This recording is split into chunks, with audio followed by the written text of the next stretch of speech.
კონფლიქტი იზრდებოდა აქტიური მუშაობით რუსეთის სპეცსამსახურების, სამხედროების და პოლიტიკოსთა მუშაობით ორივე მხარეს.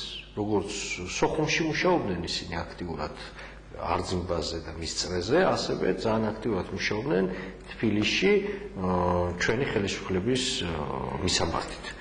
მაშინ ძალიან დიდ როლს ასრულებდა სარდლის მოადგილე სუფიან ბიპაევი, ამერიკას სამხედრო ოლქის სარდლის მოადგილე. იგი იყო ფაქტობრივად დაზვერვის წარმომადგენელია, უაღრესად ჭკვიანი პიროვნება, ძალიან გამოცდილი და იგი პირდაპირ აქეზებდა, მე მინდა გითხრათ, ჩვენ სამხედრო ხელმძღვანელებს, მათ შორის თავდაცვის მინისტრს უყველას, ცხადე იგი არწმუნებდა ასევე ცდილობდა დაერწმუნებინა სახელმწიფოს მეთაური ბატონი შევარდნაძე იმაში, რომ ესე იგი რუსების მხარდაჭერა იქნებოდა ყველა შემთხვევაში, ესე იგი მე პირდაპირ გეტყვით, რომ ახალციხის დივიზიის შეიარაღება, როდესაც გადაცა გრაჩოვის ბრძანებით, თუმცა გრაჩოვმა მაინც თავი დაიზღვია და იქ არის, რომ ეს არ შეიძლება იქნას გამოყენებული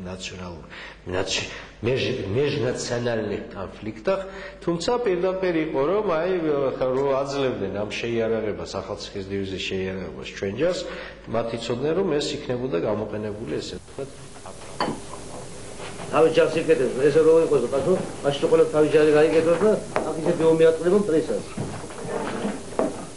ძირითადი ძალა რომელიც არის დარჩება და შინაგანი ჯარები შევლენ აფხაზეთში.